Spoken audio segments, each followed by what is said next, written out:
बख्तियारपुर के मुन्ना भैया और बिहार के सिरमौर माननीय किनके लिए हैं आप ये पता नहीं, लेकिन फिर भी हे बिहार राज्य के माननीय मुख्यमंत्री महोदय, आज आपके राज्य की जनता आपसे जवाब चाहती है। ये कैसी पारी खेल रहे हैं आप? ये राज्य महाभारत की द्वित सभा क्यों नजर आने लगी है, जहां एक एक कर सबको आप दांव पर लगाते जा रहे हैं? आप क्यों स्वयं को धर्मराज समझकर बैठ गए हैं? मुझसे पूछें तो मैं तो यही कहूंगा कि आप कलयुग का साक्षात अवतरण है। और आपकी सेना में जो मंत्रीगण है ना, वो सब के सब आपकी काली शक्तियां हैं, जिनके हाथों में मानो जिंदगियां छीन लेने का लाइसेंस अपने बड़े प्रेम से दे दिया। जलजलों का शौक क्यों रखते हो सरकार? कयामत की किसी से यारी नहीं होती। इंसानियत का पाठ धुएं में भरकर पी लिया होता तूने तो आज जिंदगी पर मौत भारी नहीं होती। आपके राज्य के अस्पतालों की जर्जर स्थिति मानो चीख चीख कर लोगों से कहती हो, दूर रहो मुझसे, मैं तुम्हें मौत और मायूसी के सिवा कुछ नहीं दे सकता। पावापुरी का वर्धमान हॉस्पिटल हो या भागलपुर का ग्लूकोल अस्पताल, जिलों के सदर अस्पताल हो या पटना का पीएमसीएच, इन अस्पतालों में बेड मिल जाए तो ऑक्सीजन नहीं, ऑक्सीजन मिल जाए तो वेंटिलेटर नहीं, और सब मिल जाए तो डॉक्टर्स नहीं। अरे भाई, जब आपके पास सुविधा नहीं है तो हॉस्पिटल के आगे एक बोर्ड क्यों नहीं लगा देते जिस पर लिखा हो, हमारे पास मत आइए, हम आपको नहीं बचा सकते। असुविधा के लिए खेद है। आप लोग काला बाजारियों के साथ मिलकर मौत का व्यापार करते हैं ताकि आपके खजाने भर सकें। अरे कितना गिरोगे पैसे के लिए?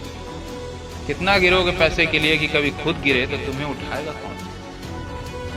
कहीं सत्ता का नशा है, कहीं पैसे का। जितनी जाने शराब और सिगरेट के नशे ने नहीं ली हैं, उससे कहीं ज्यादा पैसे और पावर के नशे में खुद लोग हर रोज ले रहे हैं। एक मुर्दे से जो बात हुई तो मैंने उससे पूछा, बड़े बेचैन हो, किसी ने शांति के लिए दुआ नहीं की क्या? उसने कहा, दुआ की नहीं, शमशान में जगह की जरूरत है, कोई पैरवी हो तो शांति हो। अशोक चंद्रगुप्त की धरती पर यह कैसा शासक आया है? अशोक चंद्रगुप्त की धरती पर यह कैसा शासक आया है? न न्याय कहीं, अधिकार नहीं है, चैन नहीं, न अमन कहीं। कर्तव्यों की हर एक कुर्सी पर दैत्यों का ही साया है। कर्तव्यों की हर एक कुर्सी पर दैत्यों का ही साया है। बात स्वास्थ्य मंत्री अमंगल पांडे की करे तो चमके बुखार से लेकर कोरोना आपदा तक ऐसा प्रतीत होता है कि किसी इंसान को नहीं, एक बुत को बिठा दिया गया है, जिसके अंदर न संवेदना है, न हृदय है, न कर्तव्य का बोध है, न अंतरात्मा की आवाज का शोर है। मैं समझता हूं कि अगर ये किसी भी मनुष्य के साथ होगा तो वो शर्म से अपने प्राण त्याग देना चाहेगा, मगर यहाँ अहंकार का उफान इतना अधिक है कि किसी भी बांध को ये तोड़कर आम जनमानस को उसकी सभ्यताओं सहित भाग कर ले जाएगा। तो जवाब दीजिए नीतीश कुमार की सवाल आपसे नहीं पूछें तो किनसे पूछें? इन बेलगाम अस्पतालों और डॉक्टरों पर आप लगाम नहीं लगा सकते तो कौन लगाएगा? अपने मंत्रियों, अपने विधायकों का नेतृत्व आप नहीं कर सकते तो कौन करेगा? इन रोते बिलखते आंसुओं के चीखते चिल्लाते प्रश्नों की गूंज तो आपके कलेजे तक जरूर पहुंचती होगी। इनका उत्तर आप नहीं देंगे तो कौन देगा? उन बंद पड़े सैकड़ों हजारों वेंटिलेटर्स और उन पर जमी धूल से उपजते प्रश्नों की अग्नि को आप नहीं तो कौन बुझाएगा? राज्य की व्यवस्था को दुरुस्त रखने के लिए जिन शक्तियों और अधिकारों का प्रयोग आपको करना चाहिए, उसका दुरुपयोग करने पर प्रजातंत्र की प्रजा में अपने असंतोष से धधकते अंगारों पर अपना मौन तोड़ अपने वाक्य जल से उन अंगारों को आप नहीं बुझाएंगे तो कौन बुझाएगा? जवाब दीजिए या आकर कह दीजिए दोनों हाथों को आपस में जोड़कर कि क्षमा करना मेरे बिहार के लोगों, मैं तुम्हारी जिम्मेदारियों का बोझ अब और नहीं उठा पाऊंगा। अब मेरी ओर देखना बंद कर दो, मुझसे आस लगाना बंद कर दो। मेरे इस कथन को अपना भाग्य स्वीकार करो कि यात्री जिस तरह अपने सामान की रक्षा स्वयं करते हैं, वैसे ही अपने जान की रक्षा भी आप स्वयं करें। हमें पूरा भान है इस बात का कि सिर्फ सरकारें बदलाव नहीं ला सकती, उस राज्य या देश की प्रजा के हृदय नेत्र भी खुले होने चाहिए। उन्हें भी हर उस समस्या की गंभीरता का अंदाजा उतना ही हो जितना कि उस सरकार के शासक को है। बिना प्रजा के सहयोग के कोई शासक अच्छा शासक नहीं बन सकता, कभी नहीं बन सकता। ये वीडियो किसी की निंदा हेतु नहीं बनाया है मैंने, बस एक आह्वान के लिए बनाया है कि जो भी मौजूदा सरकार है वो कफन की राजनीति न करे, बल्कि कुछ दिनों के लिए राजनीति को कफन में लपेट कर फेंक दे।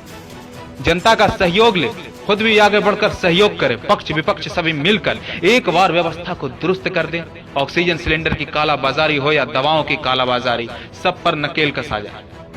जितने भी अस्पताल हैं उनमें डॉक्टर्स की खाली सीट्स को भरा जाए, बंद पड़े वेंटिलेटर्स को दुरुस्त किया जाए, उन एम्बुलेंस को फिर से चालू किया जाए जो बंद पड़ी है।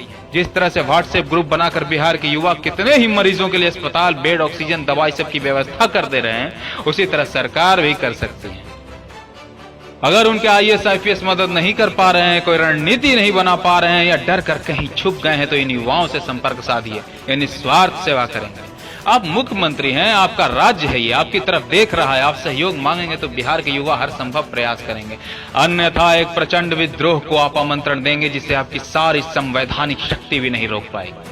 याद रखिएगा, ये जयप्रकाश बाबू के आंदोलन की जन्मभूमि है, ये चाणक्य के धर्म युद्ध की धरती है, जहां घनानंद जैसे सत्ता के मद में चूर धर्मियों का नाश करने के लिए एक बीज बोया जाता है, उसे बरगद बनाया जाता है, जिसकी जड़ों में धर्मियों को दफन कर दिया गया था। इसीलिए इससे पहले कि देर हो जाए, पानी सर से ऊपर चला जाए और आपके पाप का घड़ा आपके ही वजन से टूट कर बिखर जाए, समेट लीजिए, अपने आप को समेट लीजिए, बिखरे हुए बिहार को समेट लीजिए, यहाँ की बिखरी पड़ी स्वास्थ्य व्यवस्था को समेट लीजिए, लोगों के हाथों से छूटती सांसों को समेट लीजिए और एक मिसाल कायम कर दिखाइए कि जब एक बिहारी अपने पर आता है तो पहाड़ का भी सीना चीर डालता है, ज्वालामुखी के बीचों बीच अपना रास्ता बना लेता है। क्योंकि कल अगर भारत एक महान देश था, सोने की चिड़िया था, मगध का महाजनपद था, विश्व गुरु था, तो सिर्फ एक बिहारी की वजह से था, सिर्फ एक बिहारी की वजह से।